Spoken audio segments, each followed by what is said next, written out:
Hey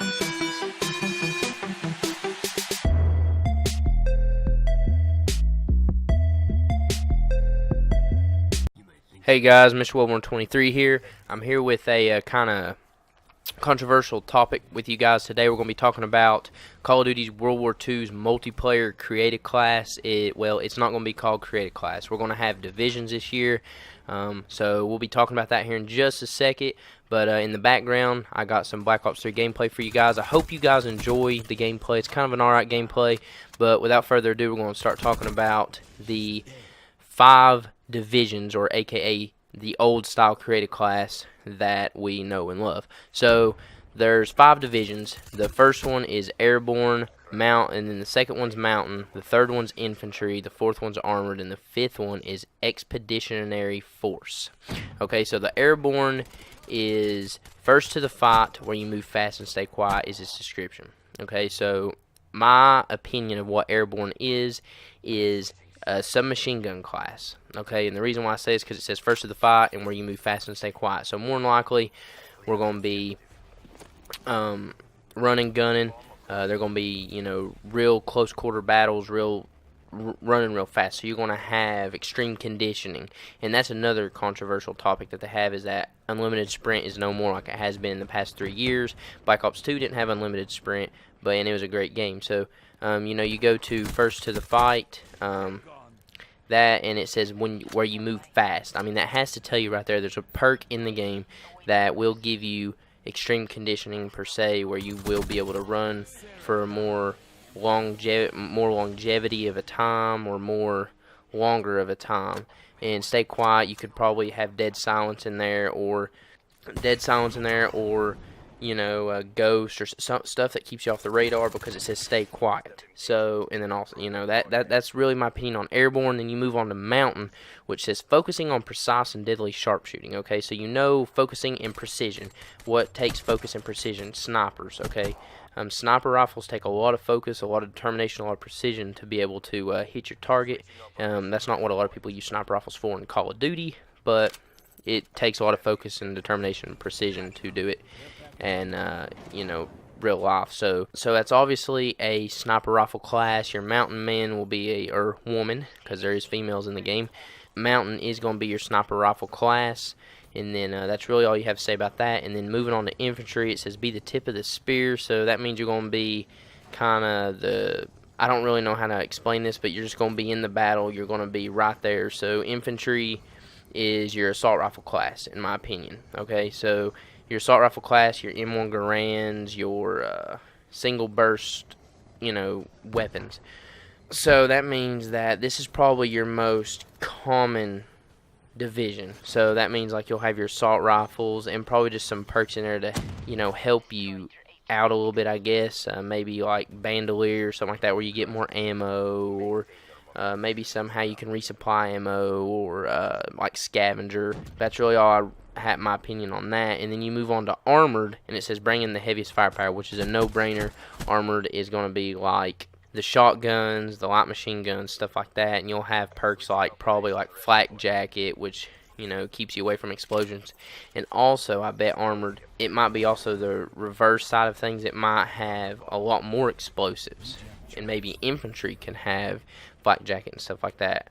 But that's really all I have to say about armor, because it's simple. It's a light machine gun class and shotguns, obviously. And then you move on to the fifth one, which is expeditionary force. It says packing heat with incendiary shells. Now this one's the one I have a difficult time of forming an opinion on, because if there is vehicles in the game, like there was at World at War, tanks, we know they're probably not airplanes. We know they're possibly tanks. It says packing heat with incendiary shells. I don't believe they're going to put us running around with incendiary shells in our gun, because we're basically catching people on fire, which in turn would turn around and catch other enemies on fire. I think what it is, and this is my opinion, this isn't confirmed or nothing, but if there is vehicles in the game and you're running this expeditionary force class, if you get in that vehicle, your shells and stuff like that, your big, ammo out of those tanks, whether it be the mounted gun up top that shoots like a light machine gun, I would say it has incendiary power. Now, that's not to say that airborne, mountain, or any others could not get in the tank. It's just if your expeditionary force is controlling the tank, they per se have the skills to allow it to be incendiary ammo. And that's really all I have to say about the expeditionary force.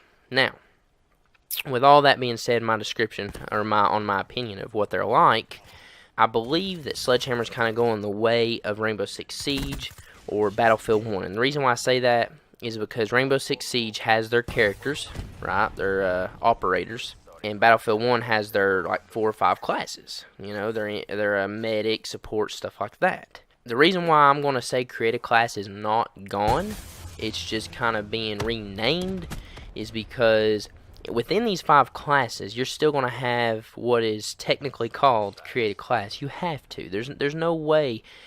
Just think, we know supply drops are in the game. That's a definite. There's no ifs, ands, or buts, orders. If you don't have create a class, then what in the world are they going to put in supply drops? They lose. They probably will lose. If you can't create a class, they will lose weapon attachments, weapon variants, new weapons. If there's no create a class, then what are you going to put in the supply drops? Am I right? Well, I believe so. There's no way they're getting rid of create a class. They're just naming it something else. My opinion is what they're doing is they're giving you, like when you go to create your class, they're giving you 5 classes to pick, but within those 5 classes, in like a sub-menu, you'll be able to edit what gun you're using, what attachments are on that gun, what probably grenades you're using, what... I wouldn't even go to as long as what perks you're using. Okay? They have...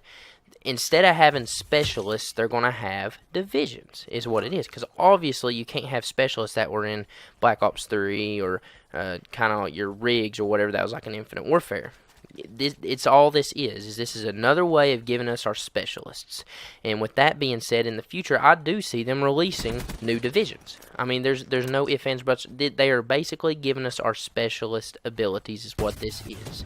And within these divisions, we will still technically have our creative class. I mean, that's just my opinion. That's what I believe, and I strongly believe it because Call of Duty isn't Call of Duty without creative class. And, or any first-person shooter with that matter. If you don't have some way to create what you want to use, then who wants to play that game? Because there's no personality, there's no emotions with what you want to use, how you play, your play style, stuff like that.